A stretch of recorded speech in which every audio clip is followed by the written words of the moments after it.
Welcome to Make Your Remarkable, the podcast where banking meets inspiration. Here, we share stories that spark new ideas, open doors, and remind us what's possible when passion meets purpose. Each week, you'll hear from remarkable guests, leaders, dreamers, doers, and difference makers who bring fresh perspectives on leadership and culture, community connections, and the path to financial success. Wherever you are on your journey, their stories will encourage you to think bigger, live bolder, and make your own remarkable. So let's dive in. It's time to make your remarkable. Welcome to Make Your Remarkable. I'm your host, Philip Bernardi, and today we're talking about stewardship, how intentional efforts can strengthen our community. Our guest, Clint Hutcheson, is the Executive Director of Mercy Ministries, a nonprofit medical clinic in South Georgia that provides high-quality, compassionate health care and support to uninsured and low-income individuals with dignity and care.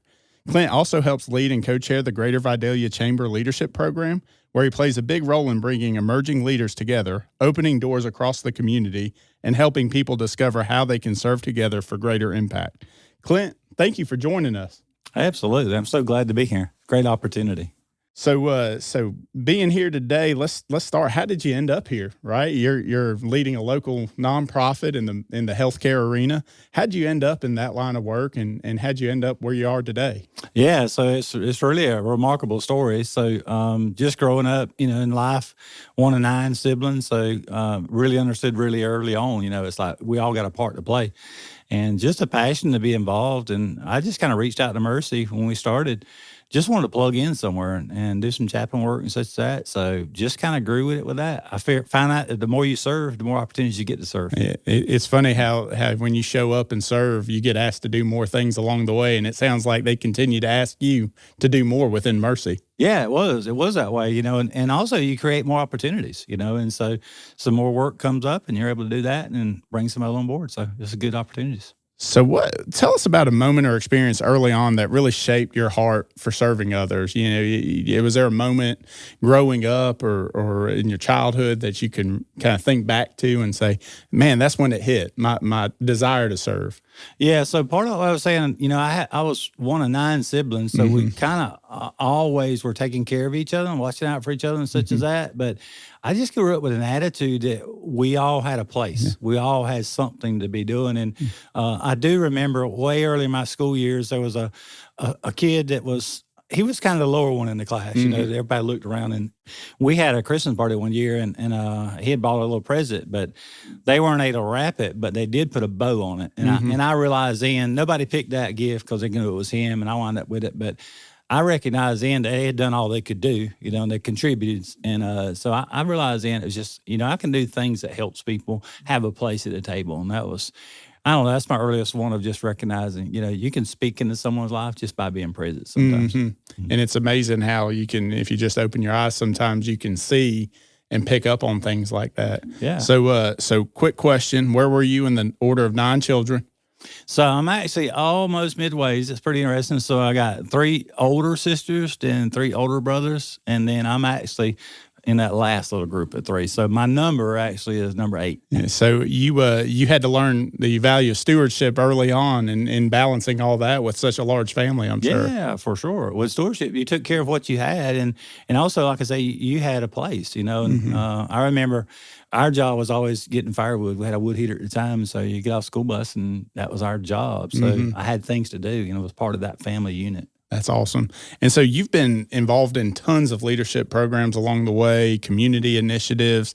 Talk outside of Mercy, talk a little bit about other initiatives that you're doing within the community or leadership programs. Yeah, so the Greater Vidalia Leadership Program, myself and actually Michael Thigpen went through it together. That's how I met Michael. But it was the first program that I was involved that kind of expanded my horizons. It showed me there was other careers, other options, and made connections with different people.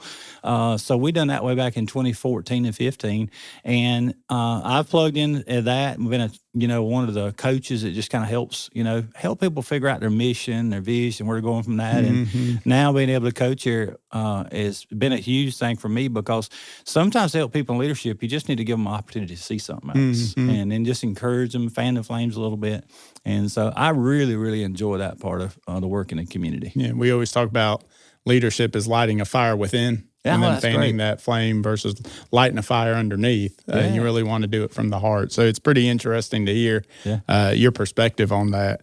So today we're talking about stewardship. When you hear the word stewardship, what comes to your mind in your life and career? Obviously, in the nonprofit world, stewardship doesn't necessarily mean not spending money, but talk a little bit about what stewardship means to you.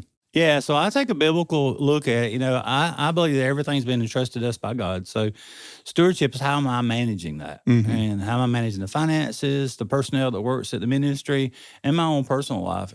Am I taking care of all the things that I've been entrusted with? And am I doing it in a way that not only maintains them, but actually grows them?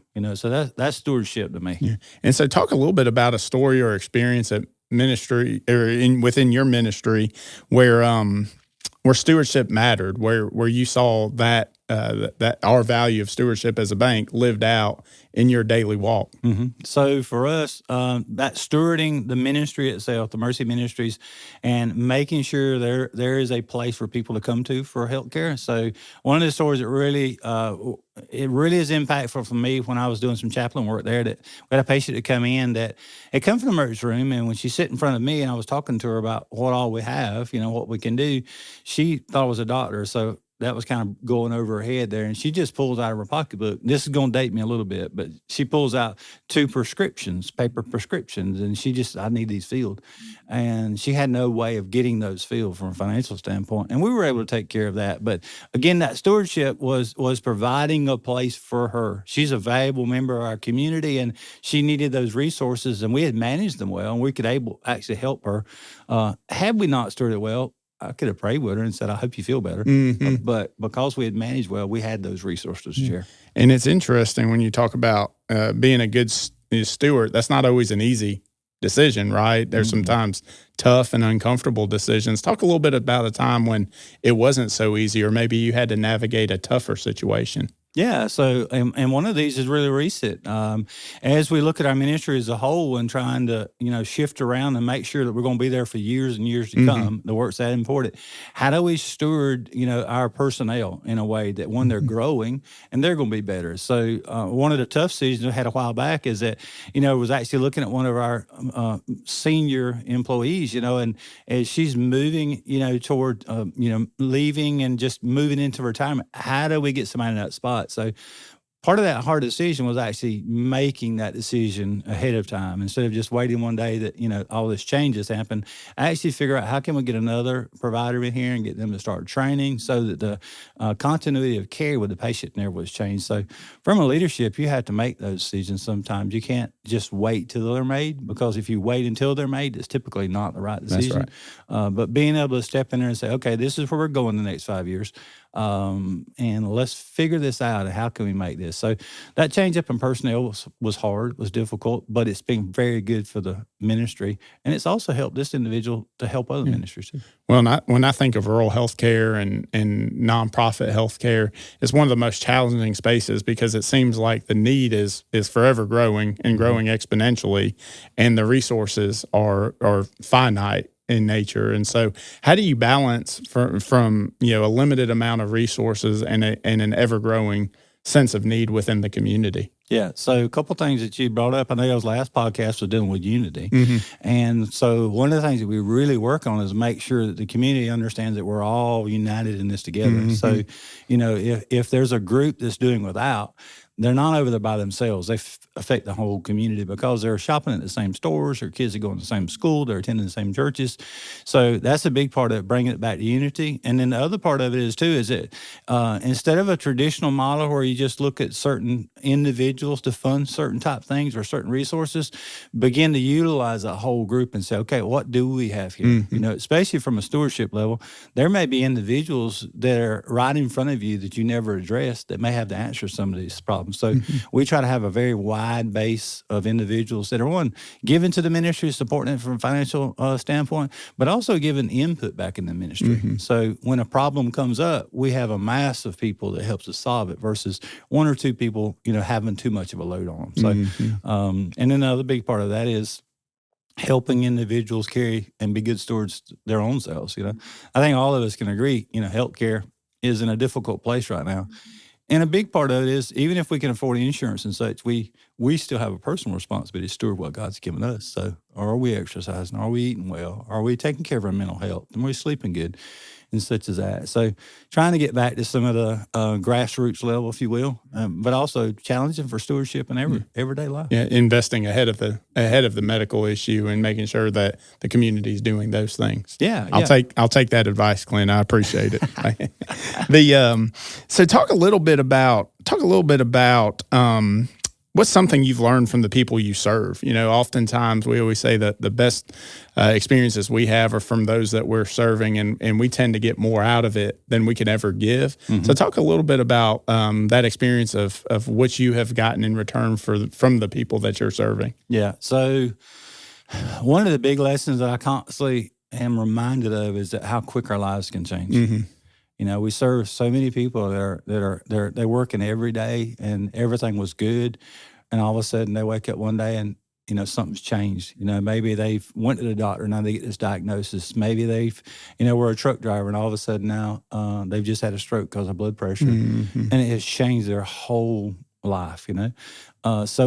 I've learned from watching that, seeing our patients, to understand and know that I don't need to take any time for granted. Again, we're talking about stewardship, and Job tells us a man's days are few, and full of troubles, and he tells us that to remind us you don't need to waste any time. You need to be on point and doing what I've called you to do. And so our patients remind me of that when I come in and I see that everything was great, especially if I see one that I graduated with, mm-hmm. or because I'm sitting in the same town and realize that, man, we were in the same tracks in school, and now we're in complete different places in life. Mm-hmm. And sometimes it's just one or two choices or one or two just random events that changes our destiny. Yeah, it's interesting when you have that when they have that perspective within the community. It's interesting to see how it could change on a dime, 180 one way or the other. And I know in healthcare you experience that quite often. Mm-hmm.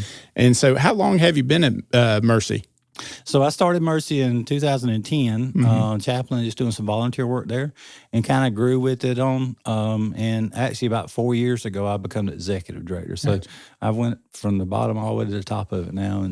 And I love that because it's given me I've been in all the positions, been able mm-hmm. to see all the parts play. That's awesome.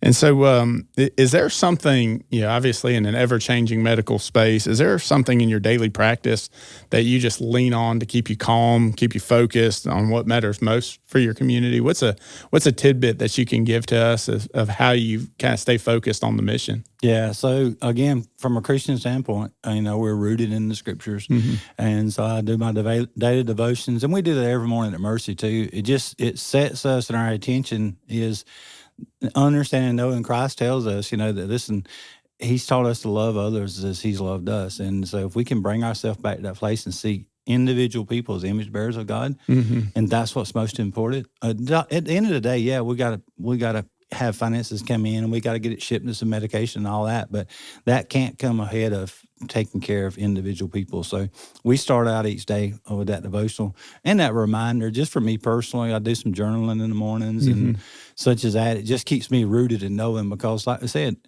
today could change my life. On the way back home this afternoon, it could change the course of my family, mm-hmm. and we just don't know that.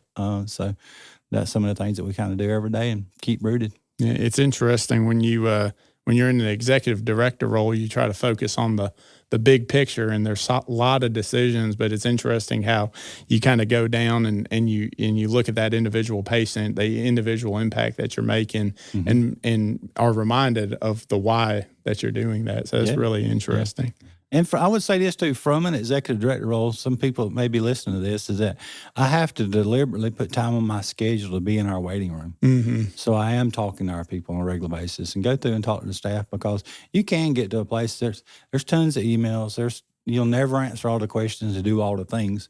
And if you're not careful, you'll get off mission, and you'll get mm-hmm. so far away from the work you're doing that you won't even know what's going on. Mm-hmm. So I do directly make sure I have time on my calendar to be amongst our patients. And talk a little bit about how many patients you serve, kind of what your staff looks like in size. Okay. So the Mercy Ministries has 2 locations. Our location in Lyons, we take care of, our average is about 25 patients on our census basis, but that's a revolving census because some people will get insurance and move out, and then others will be coming in. And then our second location is in Graham, and this year they'll touch 200 patients on our census level. But we were looking in our Lyons location, our original location, and our patient numbers, so that's the tracking the ones that go through our electronic health records, we were at about 5,400. So that's a group of patients that come through. And like we was talking earlier, if you'll just, add one to that, that's over 10,000 people just in lines. So we do that with, we have 20 employees, and they range everywhere from 8 hours a week to 32. And it's just our hourly rating and such as that is just based on the need. And we've had some there that's just with a few years with us, and some that's been there nearly since the whole start of the ministry. Few longer than you, I guess. Yeah, we do.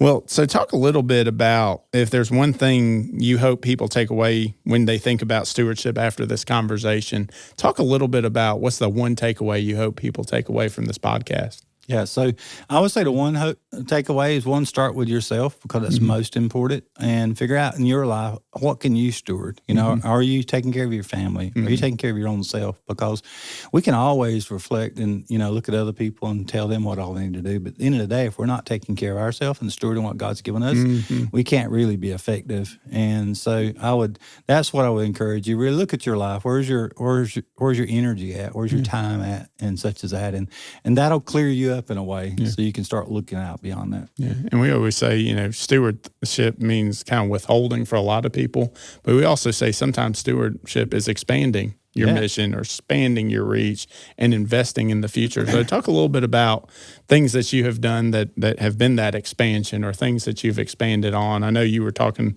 previously about EMR and adding the electronic medical records and how that's helped, but talk about the investments that you've made in the mission that is more of a long-term approach to continue to be relevant within the community. Yeah, and that's a great point you bring up too, and the fact that, stewardship in a lot of ways is not just hold on to what we got, but how can we expand this work? So for us, there's a couple things that's really important to me. So we've been in our location long enough now that we've seen kids that's come out of high school and also in college and done internships with us and learn what we do, and then to cycle back through medical school or dental school, and then are back in our community.